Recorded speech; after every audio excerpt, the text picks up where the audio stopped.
Hello and good evening. Thank you for joining us tonight as we launch the WFP People's Charter with so many of our allies. I'm Maurice Mitchell, National Director of the Working Families Party. And I want to just take a moment to share where this comes from and how we'll use it to win the future we deserve. Now, you don't need me to tell you this year has been hectic.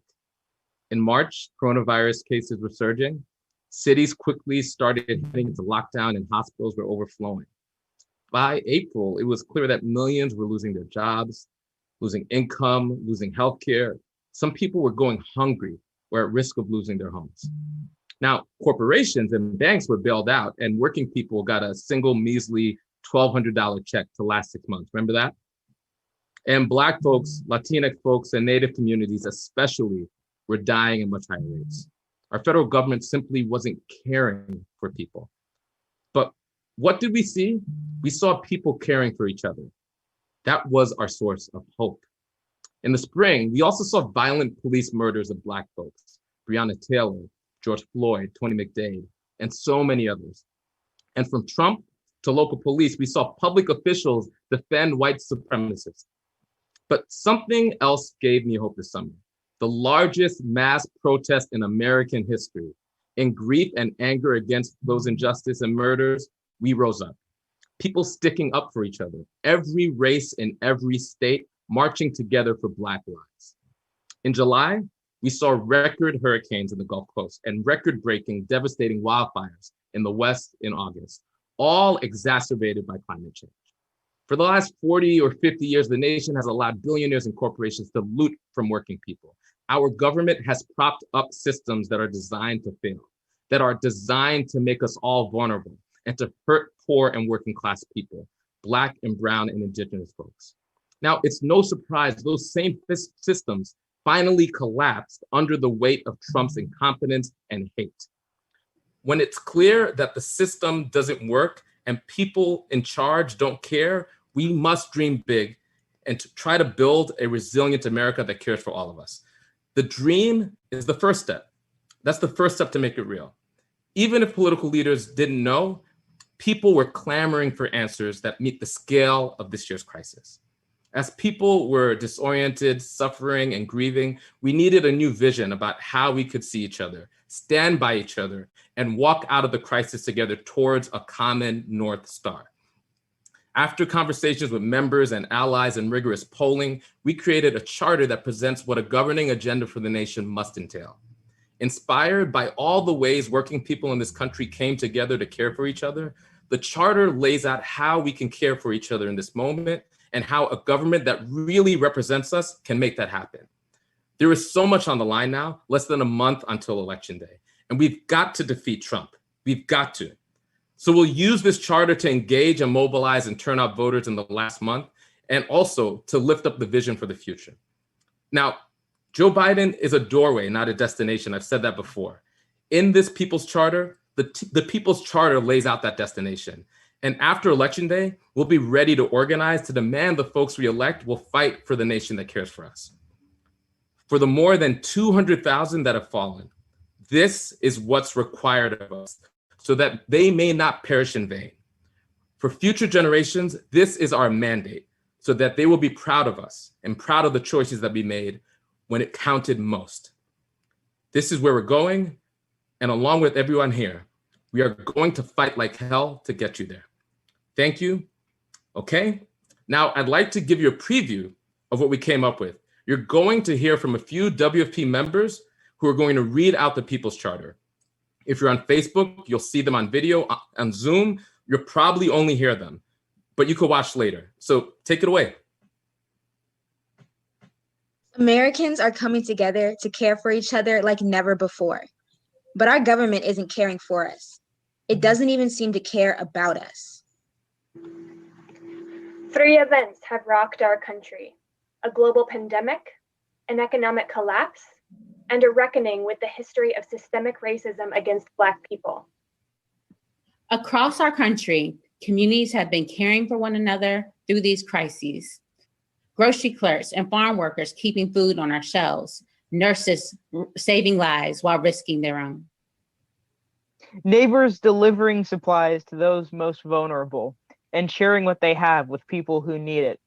And millions of people have taken to the streets in grief and anger to demand an end to police killings and all racial injustice. Our politicians, again, rush to bail out corporations and billionaires, but they're playing games with unemployment insurance, leaving families to skip meals, go without medication, or fall behind on rent or mortgage payments. They seem to care for billionaires a lot more than they care for working people. It doesn't have to be this way. We can heal the wounds of the pandemic, the economic depression, and a history of racism. And we can do more. Working people can come together to make a nation that cares for all of us. Here's our vision. 1, care for the wronged. Repair historic harms and end systemic racism. 2, emergency care. Help everyone get and stay well, and support workers, families, and small businesses as long as it takes. 3, a good job for everyone who needs one. Working people can't wait years for jobs to come back. We need millions of jobs now. Care for each other. Address the deficiencies in how our government cares for us that the pandemic has revealed. Care for the future. Act now to make us all more resilient to challenges we know we have to confront. The United States of America is the richest country in the history of the world. We can get ourselves out of the messes that we're in. Imagine if the grocery store clerks, the farm workers, the nurses, the teachers, the bus drivers, and all the working people in this country were in charge instead. Imagine how different things would be. We can get there, and voting is only the first step. Signing the People's Charter means you want to build this future and that you're ready to take action to make it happen. The Working Families Party is a party for the multiracial working class, fighting for a nation that cares for all of us. Join us. Podemos lograrlo. Y votando es solo el primer paso. Firmando los estatutos del pueblo significa que quiere construir este futuro y que está listo para tomar medidas para hacerlo realidad. El Partido de las Familias Trabajadoras es el partido de la clase obrera multirracial, que lucha para una nación que se preocupa por todos nosotros. Únete con nosotros.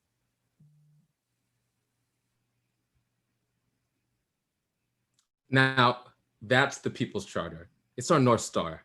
Each of those headings is rich with policy to meet the needs of everyday people right now.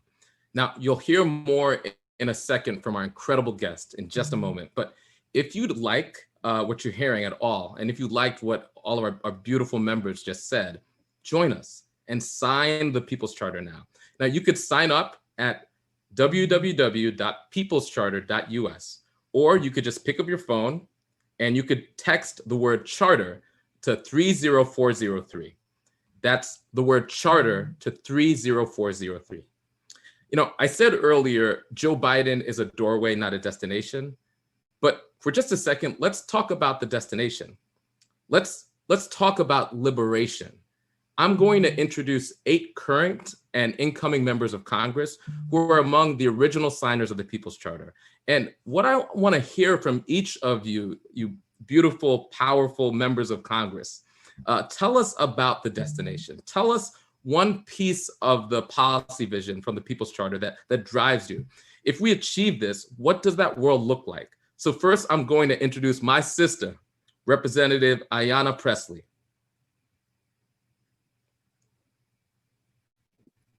Hello, family. Hello, Working Families Party. Wow, it is so good to be in virtual community with everyone.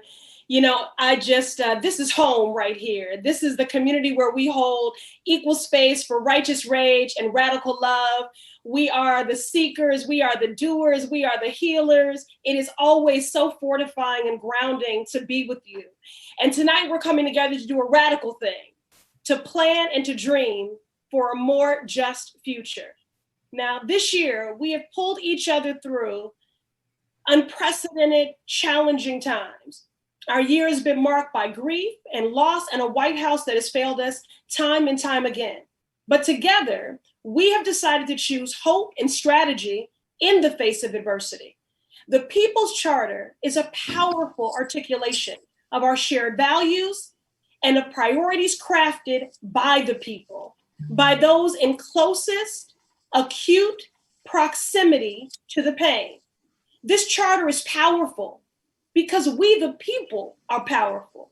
Our communities have been defined by the mutual aid and caretaking that carried us through these unprecedented times and this tsunami of grief, loss, and hurt. From the nurses saving lives to the grocery store workers on the front lines to the letter carriers and the farm workers, we have centered our shared humanity and fought for our collective dignity. And we have taken to the streets in an act of collective caretaking and radical community building. We have demanded an end to police killings and racial injustice. Now, together, through our actions in community and through this platform, we dare to redefine how we codify caretaking and justice in policy. Together, we demand free and universal health care for every resident of this nation. We affirm the critical need for guaranteed universal childcare, paid family and medical leave, paid sick days, and income support for parents taking care of kids full time. That's right. It's time that we take care of our caretakers. It's time our caretakers get their due.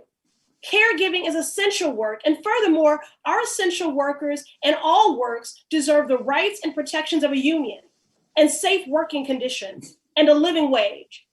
It's time to put people before profit. It's time to say out loud that Black disabled lives matter. And that means we center home and community-based services for everyone, including mental health care. That means housing justice and a safe home for everyone. In this democracy, government should work for the people, not the corporations. So how do we keep our economy afloat? We take care of our people. We cancel student loan debt. We provide critical resources as we face an unpredictable world together. Caretaking in the simplest sense. It is possible to build a world where we care for each other, and the role of government is to serve and to protect us all. Now, we begin that work by evicting the occupant of this White House on November 3rd. And we elect Joe Biden and Kamala Harris, and we affirm a mandate to rebuild a nation that is just and compassionate. Now, our organizing won't stop on November 3rd. Remember, this is the door, not the destination, and we are just getting started. Thank you so much, Representative Pressley. We're right, we're just getting started in America, and we're also just getting started on this live stream. Any further ado, I'd like to bring up incoming Congressman Mondaire Jones. My goodness, it is hard to go after Congresswoman Ayanna Pressley, but here we are. I'm so inspired to be with so many folks who have given me strength, frankly, over the course of this 1.5 year long campaign that I've been running up in New York's 17th Congressional District, where very few people on the outside looking in thought that a candidate like myself running a progressive campaign could win. But the Working Families Party knew that I could win. And for that, I will be eternally grateful. And I'm so excited to get to work with my brothers and sisters in service on this tonight. We know what's wrong with our political process. We know that billionaires have led a hostile takeover of our government. We know that many of our representatives, in fact, have been bought and paid for by billionaires and corporations. And in the case of the Trump administration, they've cut out the middleman. They've put plutocrats in charge of just about every federal agency, gutting vital public services like the USPS and slashing critical programs like SNAP and Social Security. I don't need to tell you what's wrong, so I don't want to spend too much time talking about that. I'd rather talk about what we can do to fix it.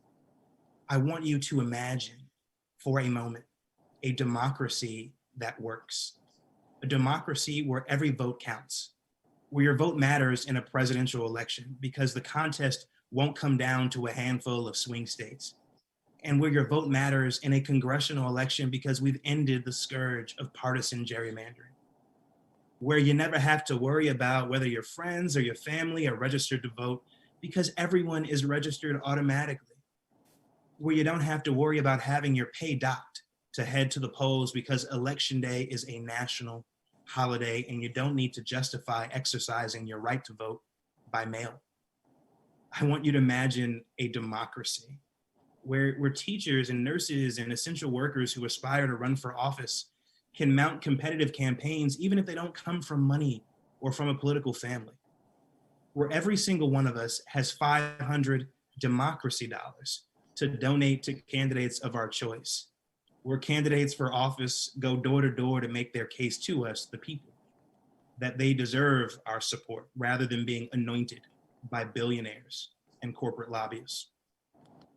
I want you to imagine a democracy where we have faith in the Supreme Court of the United States to protect our fundamental civil rights, where we don't have to live in fear of a 5-4 majority or a 6-3 majority, taking every opportunity to make it harder for people like us to vote, where we don't have to sue the billionaire president and the multi-millionaire postmaster general, like I just did successfully, to protect our right to vote by mail.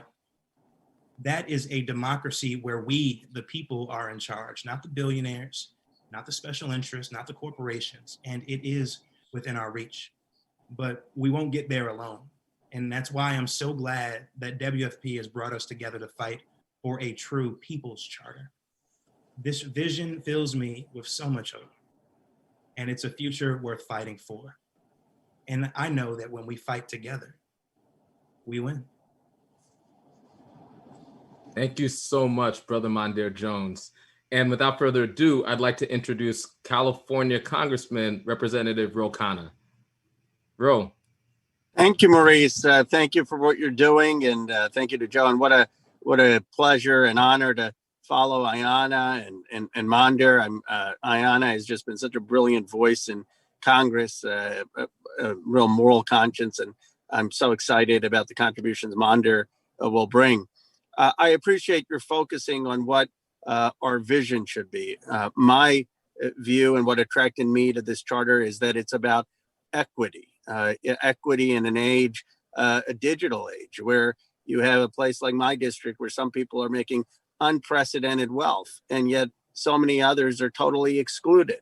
The disparity even in my district, where you have the huge tech companies having done extraordinarily well, and yet workers, the people who are actually doing the food service and the janitors and the bus drivers, struggling to have enough to have rent, struggling to be able to take care of their kids, struggling, leaving their kids at home because they can't afford childcare. And one of the interesting things is a growing racial wealth gap. Our racial wealth gap over the last 30 years has grown. It hasn't shrunk. And if we don't find a way of having communities be part of the wealth generation of the 21st century, that racial wealth gap is only going to continue to increase. There's no equity in a lot of the IPOs, a lot of the wealth creation, and totally exclusion of so many communities. So we need a real vision of how we have people who have been left out of so much of the economy to have a stake in it. That is along issues for workers to have a real a living wage and childcare and affordable housing and access to education. It's for minority communities that have been totally shut out of a lot of the economic prospects. And it is for communities across this country that have been left behind. And I think a lot of the charter speaks to that fundamental desire for equity, that fundamental desire that people want access to mobility, social mobility and dignity that has been missing in our society. So I'm eager to work with all my colleagues and everyone on this call. It's going to take a concerted movement to get that done, and I'm excited to partner with everyone to work on that. Thank you, Representative Khanna. And next, I'm so grateful to introduce Detroit's Representative Rashida Tlaib. Thank you so much, Philip. Thank you so much for my growing, incredible, exciting squad. I got to tell you, I am so incredibly proud of the Working Families Party team for working with my team and making sure that water is a human right and that is part of the charter. As you all know, in my community, we have seen people cut off with water prior to the pandemic, and watching mothers who could not afford to pay for their water bill get their children taken away from Child Protective Services, money that could be spent to help a mother get out of poverty, to be able to pay for something that is very much about life and living. And so I just want everyone to know that water is a right in this charter. We also are talking about clean air. Again, both of these issues are so critical to my district. And so I can't thank you all enough. There are 15 million Americans across the country prior to this pandemic, it's gotten worse, that are in jeopardy of losing access to water. And I can tell you, it's not just about, washing your hands. It's about human dignity in our country. And so I love that the charter recognizes all the broken systems, again, prior to this pandemic, and understanding we need to create a new normal, not what was before. That wasn't normal. And so I just want to thank all of you so much for that. I cannot wait to transform our country with movement work like this. That's the way I was taught in Detroit, where every corner is a reminder that it doesn't matter who the mayor is. It doesn't matter who the city council, it matters, but you know what I'm talking about. It matters more about what's going on in the streets as we try to transform these systems to work for all of us, not just some of us. So I want to thank you all so much for that. And I can't wait to continue to work with all of you alongside, not only push against poverty, but making sure that water and air is part of that. So thank you. Thank you, Representative Tlaib. Next up, we have in the state, we're going to stay in the Midwest, and we have Representative Chuy García. Thank you so much. I want to thank the Working Families Party and the United Working Families for inviting me today. Like many of you and my colleagues and all of the warriors on this call tonight, I've heard from my neighbors and community members about the devastating impact of this pandemic. And the reality is that before the pandemic, Brown and Black and Indigenous and immigrant communities have been struggling from generation to generation and paycheck to paycheck to survive. We come together to say, time's up. We need bold and intersectional solutions that bring justice and equity to our communities through the People's Charter, caring for the wrong, each other, and now and for our future. No one in this country should have to decide between paying rent or putting food on the table. Our children and families deserve to live in quality, safe, and affordable housing without the fear that their water will be shut off or that they'll come home to find their belongings on the street because they couldn't afford to pay their bills or rent. From Boyle Heights to Brooklyn and Pilsen here in my district, we must hold developers accountable to ensure that working class families are not priced out, pushed out, or sold out. Let's lift the ban on rent control, extend the national eviction moratorium, and secure rent and mortgage relief for the countless families unsure whether they'll have a roof over their heads. It's about damn time that we recognize that housing is a basic human right, period. It's also time to recognize that we can't address human rights without including our immigrant sisters and brothers. As the first member in Congress from the Midwest, born in Mexico, this is personal to me. What kind of country do we live in when in the middle of a pandemic, millions of immigrant and mixed status families were intentionally excluded from receiving economic benefit? For the record, immigrants pay $27 billion a year in federal taxes. That's more than Trump can say. I joined the People's Charter calling for a reimagining of the mass criminalization and deportation machines. They've profited from the pain of our communities.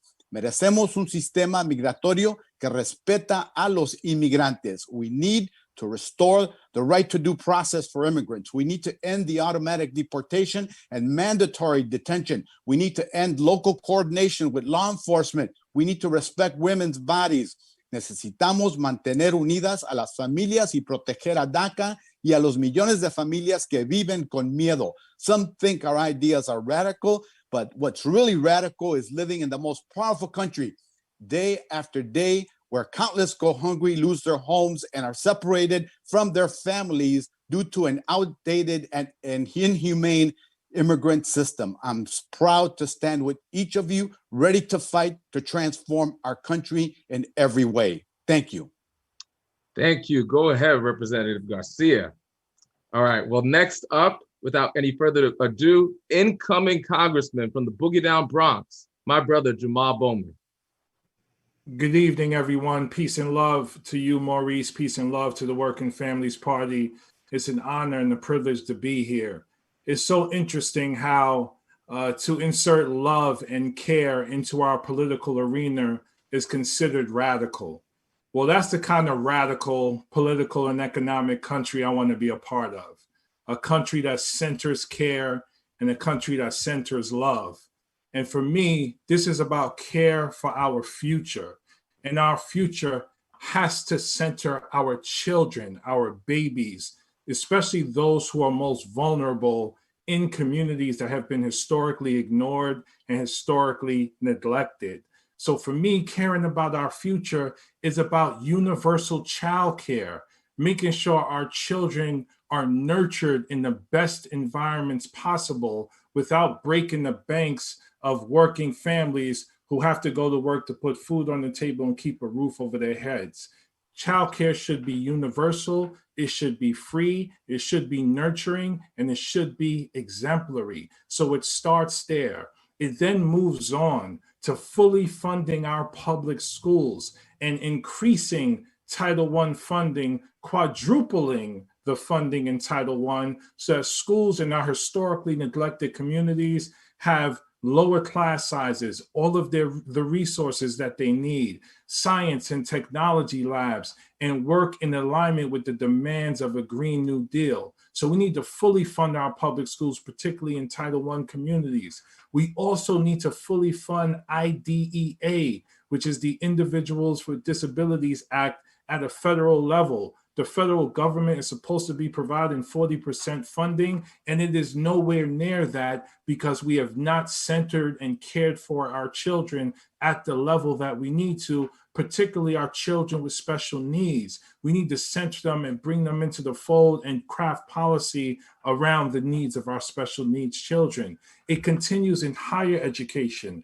by providing free public college, free trade schools, and free two-year colleges. America used to invest in its future by providing Pell Grants and additional grants to make higher education free. That is no longer the case because everything is being driven by profit over people. So our colleges need to be made free, particularly for our low-income communities. And finally, we need to cancel student debt to lift millions out of poverty. We were all, many of us were hoodwinked into getting into student debt, and some of us owe $50, $75, $100, $200,000 just to get an education in this country and move up the economic ladder. And then what we've seen is the jobs aren't even available to help us pay back that student debt. So as we think about caring for the future, we have to center our children. And for me, that's very personal because the center of my universe, little Maya, is 6 years old. And 10 years from now, 12 years from now, I want her to have access to higher education. I want her to go to schools that are fully integrated, racially integrated, economically integrated. And I want her to live in integrated communities so that she can learn about other religions, other cultures, other races, other types of people, so that we could finally get over the xenophobia and the hate that continues to be a part of our political process. I'm thinking about my son who's currently 19. 10 years from now, he'll be 29. He may be starting a family. And when he does, I want him to have access to universal childcare.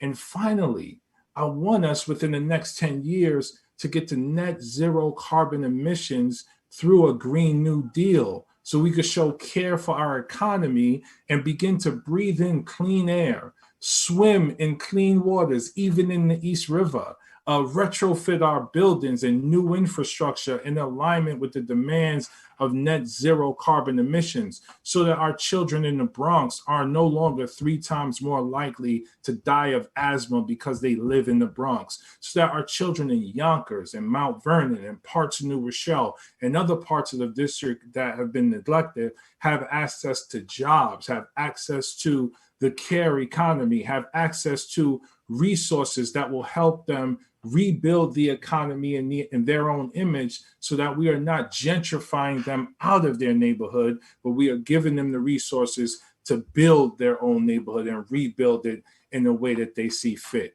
So thank you so much, Working Families Party, for creating the People's Charter. Thank you for allowing my voice to be a part of it. I can't tell you how fired up I am to be a part of this amazing movement and this squad that continues to grow. And I cannot wait till November 3rd to vote this bum out of the White House, flip the Senate, and make sure the Republican Party does not recover for at least a generation, so that we could build a nation that is beautiful and magnificent and diverse and nuanced, like all of the amazing people on this call. So peace and love to you all. Let's get it done. I love you all. Thank you so much. Love you back, Jamaal. Thank you. And last but not least, we're going to go back to the Midwest for a woman that shocked the world not too long ago. Incoming Congresswoman from St. Louis, Cori Bush.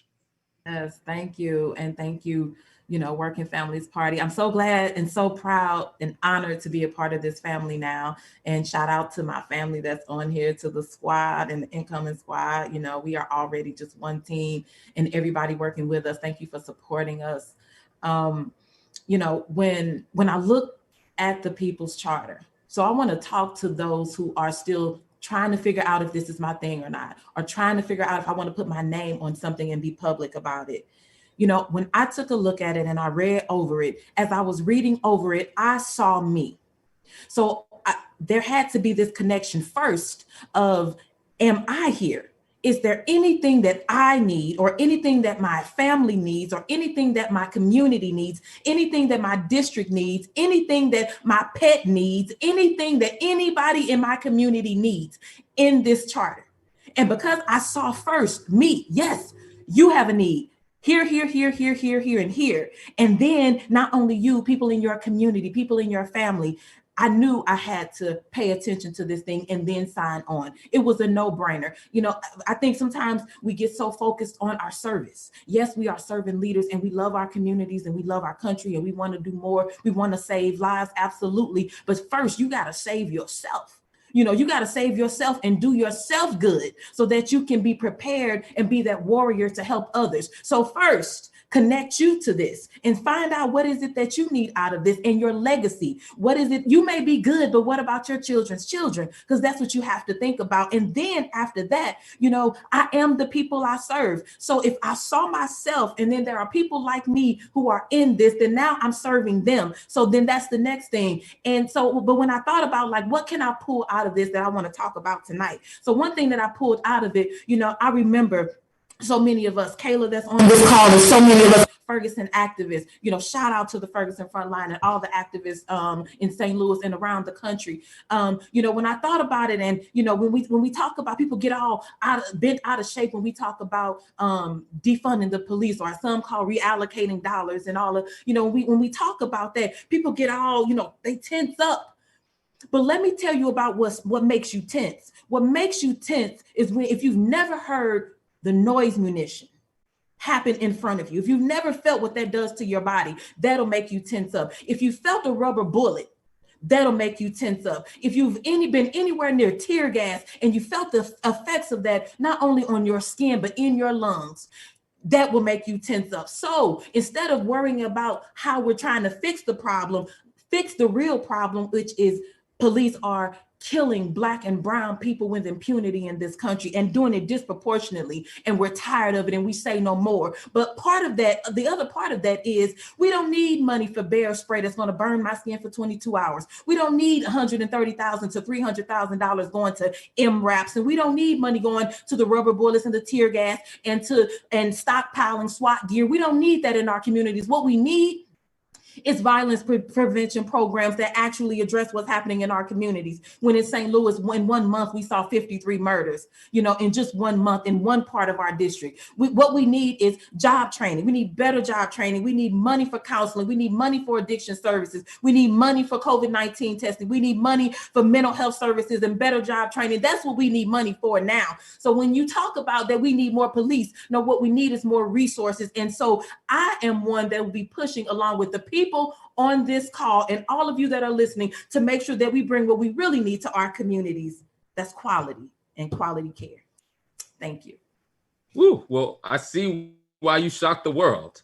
Thank you, Representative Cori Bush, incoming Representative Cori Bush. Now, that was incredible. I don't know about you, but that was incredible. And everybody who just spoke painted a vision for a different world. This is why we fight. And I've never been this inspired. Real talk, have never been this inspired listening to elected officials. This is a Working Families Party conversation. This is what makes it different between the other folks, right? So I want everybody to understand that vision is going to take a lot of work, both the work that we do between now and Election Day and all the organizing that we do in order to make that vision real. So if you're down, you need to sign the People's Charter. Go to peoplescharter.us or text the word charter to 30403. Now, the first step is that we win this election in November. You heard Jamaal say we need to kick that bum out of the White House, right? So let's do that. And then we're gonna plug you in to the work that can happen right now in order to make that happen. We are phone banking right now. We are text banking right now. So when you text charter to 30403, we're gonna plug you into that work. And we'll plug you into work in battleground states like Wisconsin and Pennsylvania so that we can get the job done. Now, once we do that, then we could go on the offensive and win the People's Charter in Congress and state houses and in localities all across the country. But first, I have one more question. And Sister Ayanna, let me see if I could ask you to speak on this question. Here's my question for you. How are we going to build a strong enough movement to win this vision? Okay, I want to answer your question. I got to do two things before I do that. First, I'm emotional. I know y'all thought this was just about the People's Charter. You didn't know you were coming to a revival. This was a revival, okay? I feel so fortified, so strengthened, so anchored, so moored. If y'all don't know the story about Dr. Martin Luther King Jr. at the March on Washington for Jobs and Freedom, he was not supposed to deliver that speech. They spoke behind him and they said, tell him about the dream, Martin. He had a prepared text and he defaulted to a stump that he had given before. Tonight, we told people about the dream. We are radical dreamers. But like I said at the beginning of this, right? We are seekers, we are doers, and we are healers. And I am so fortified. I feel so emboldened in this movement and this work because it is within our reach. And then one other thing I gotta say, there are so few organizations headed up by a Black man. We need to just hold space for this brother right here, Maurice. We appreciate you. Thank you for laboring in love. Thank you for giving a damn. Just thank you. All right, so now what we gonna do? Now, I brought Dr. King into this, and I'm gonna share my little math that I like to share. Okay, so the Birmingham movement was 37 days. The Freedom Rise was 7 months. The Greensboro sit-ins were 6 months. The Montgomery bus boycott was 382 days. We got 26 days. We are right now writing the next chapter in our civil rights history, right now. And so we have 26 days to evict this occupant, to win this election, and it is absolutely central and critical to what we want to accomplish together, the world that we want to build, this beautiful vision that was articulated that is possible. So again, Biden and Harris are not the door, they are the destination, but they are partners who will come to the table, and the onus is gonna be on us to stay organized, to stay focused, to stay dedicated to the policies and the people that we center. So I need folks to leave it all on the field in the next 26 days. Dig deep, mobilize your community to vote. And I need all of you to join this Working Families Party so we have the infrastructure and the momentum. Who don't want to join this? We lit. You need to get You need to join this movement. Be a part of this infrastructure and this momentum to press for these critical policy changes. To officially join, you just need to text member to 304-03. Now, policy is my love language, y'all. And our destination is a more just and equitable world defined by bold, progressive policies that meet the moment and recognize the humanity and the dignity of all working people. Let's go. I feel a stirring in my heart. I don't know about anybody else on this live stream or on this Zoom, but I feel a stirring in my heart. Thank you, Sister Ayanna. Thank you, Cori, Jamaal, Chuy, Rashida, Ro, Mondaire, all of you. You represent the very best of us. And you know, what you're building is a different type of relationship to movement where we co-govern together, inside and outside, struggling together in order to liberate our communities. So I thank you from the bottom of my heart. This is the moment to be building that movement that Ayanna spoke about. And I am so humble that you've invested your faith in this movement. Now, I know many of you have heard from a lot of people, but I need to keep on introducing some more folks. There's 3 other people that I want to introduce from our grassroots, some of the most talented organizers I know who are building the movements around America that are going to not just end Trump's presidency, but build the movement for change. These are tireless warriors, people I love, my comrades, people I trust with my life, people who have changed the world multiple times. So let me introduce first somebody also from the Midwest, my sister, who I've been in struggle with since 2014 on the protest lines in Ferguson, Kayla Reed, a leader of the Movement for Black Lives Electoral Justice Project. Kayla. Listen, I don't know how much more I need to add, but I will be sprinkles on top of this 7-layer sundae of Black excellence. Thank you so much for having us. My name is Kayla Reed. I bring you greetings from Cori Bush's district here in St. Louis. And I'm the executive director of Action St. Louis and a leader in the Movement for Black Lives. The People's Charter sets a clear vision for our communities, what we need and what we deserve. Since 2014, the Movement for Black Lives has set forth to build power in our communities. Black people have suffered this year. Our communities have been devastated by this pandemic, continually plagued by police violence and denied the resources that we truly need to thrive. Our movement has grown so much, from the Ferguson uprising in 2014 to the 50-state uprising that took place over the summer. We are in relentless pursuit for our liberation. The People's Charter does not shy away from the need to address white supremacy and racialized violence head on. At M4BL, this is our work, and we are fighting to lift up a clear demand that we must divest and then defund from these violent systems. The BREATHE Act is a policy of the Movement for Black Lives that speaks directly to the People's Charter's demand that we care for the wrong by dismantling these systems and investing in our communities, investing in care, investing in people. That's what we need. That's what we are going to get. Our people are in the streets. Our people are already voting. We know November is about conditions, not candidates. It is a door, not the destination. Our fight for racial justice, economic justice, climate justice, gender justice is a righteous fight. Our work and our movement is so deeply aligned with the Working Families Party and this People's Charter. I'm so grateful to be a part of this conversation and just listen to the brilliance. I believe so deeply. I know for a fact that we will win because of the people who are stepping into this and who are signing on to this charter. Thank you so much, Mo. Thank you so much, Working Families Party. We love y'all. Thank you. I love you back, my sister in struggle, Kayla Reed from St. Louis. Now I'd like to introduce Bree Carlson from the Mighty People's Organization, People's Action. Bree.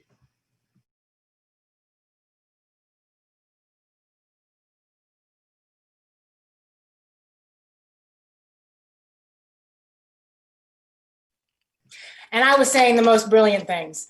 I'm so sorry. It is such an amazing group of people speaking here tonight. And I want to say on behalf of People's Action that we are so proud to be a part of the Working Families Party and so proud to sign on to the People's Charter.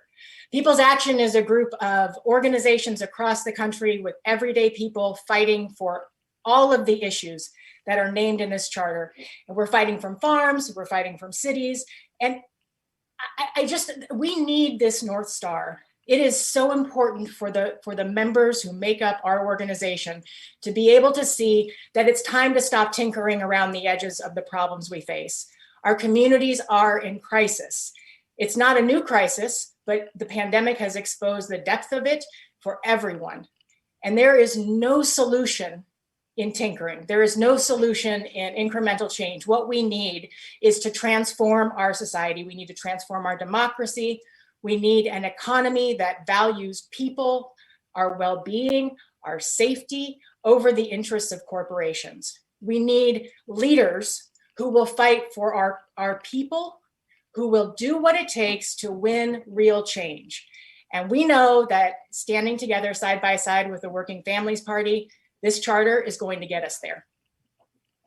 Thank you so much, Bree.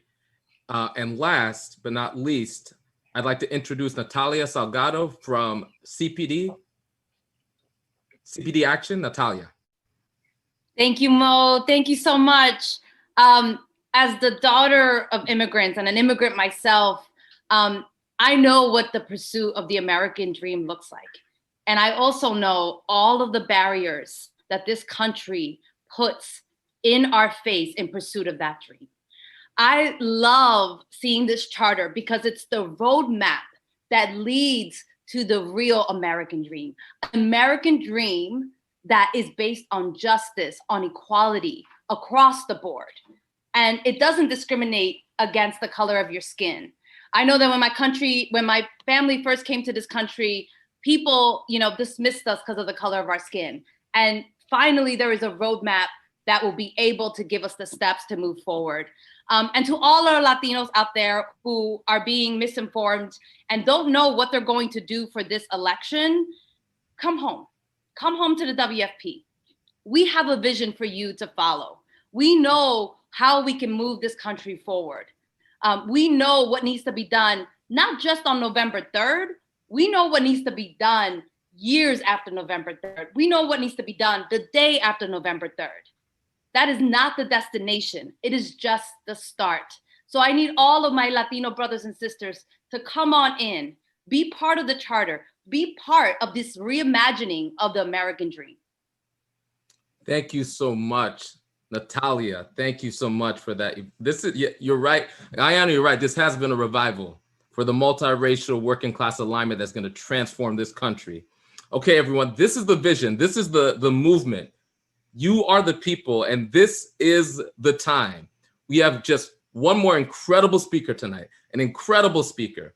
Her name is Kendra Brooks, and she made history in Philadelphia, elected as a member of the Working Families Party to the Philadelphia City Council.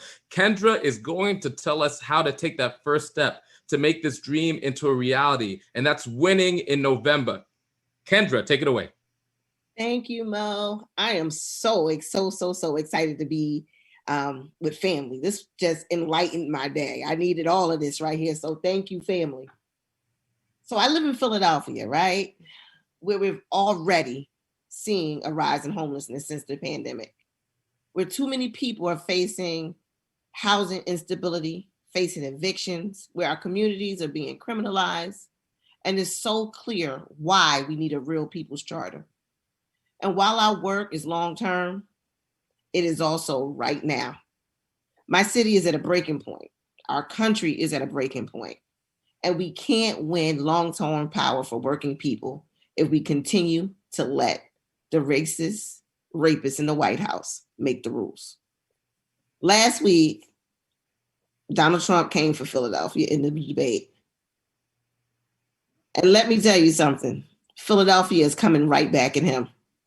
Our organizers in our state, just like in other swing states across this country, are working day and night to make sure that we win and win big. In Philadelphia, early voting has already started. Thousands of people are casting their votes every day. And we need you now. This last month is all hands on deck. Because guess what? Our democracy is on the line. Mm-hmm. So you can sign up in the chat You can sign the charter, and you can text charter to 30403. And you'll get plugged into right away to get out the vote efforts. This moment right here matters. And I am hopeful because over the past 4 years, we have built a powerful movement. And it's a movement that made history last November to elect me and kick Republicans out of City Hall here in Philadelphia. And now we're going to rebuild our country for all of us. So remember, again, text charter to 30403 to sign up in the chat to get involved. Thank you so much, family. Family, thank you.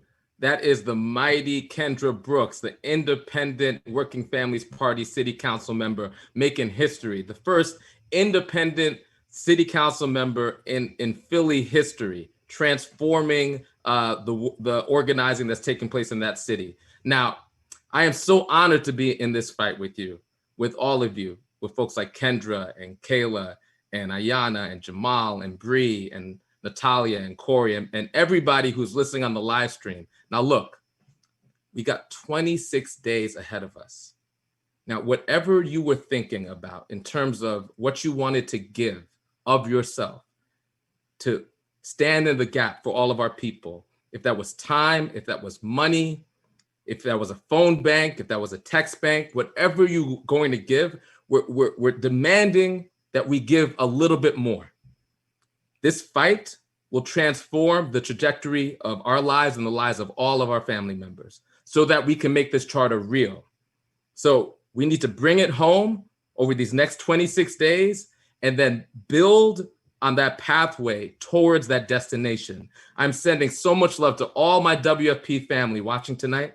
Thank you. And Ayanna, you said it was a revival, and it's only right that we end in song. So Nalini, can you please close us out with a little music? I don't think this is a WFP party if it wasn't for the music. And so I'm gonna close this out because this is what we're gonna do. This is a song that comes from the tenants' rights movement organizing in Philadelphia and the workers' rights movement that we sing in the Resistance Revival Chorus.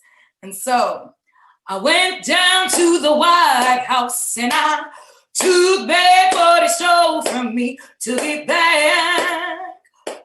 Ooh, took it back. Well, we went down to the White House with our People's Charter and we took back what they stole.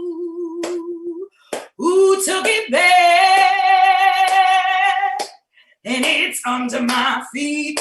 Under my feet, under my feet, under my feet, ain't gonna let the system walk all over me.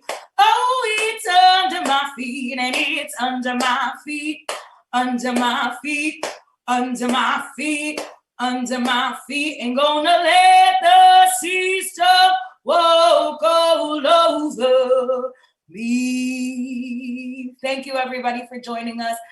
Saludos y todos. Gracias.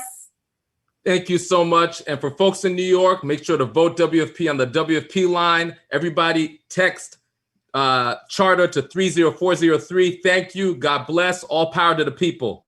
Thank you, Billy. Gracias. Thank you, Billy. For interpretation. Thank you. Thank you, y'all. Let's get it done. 26 more days. Wu-Tang.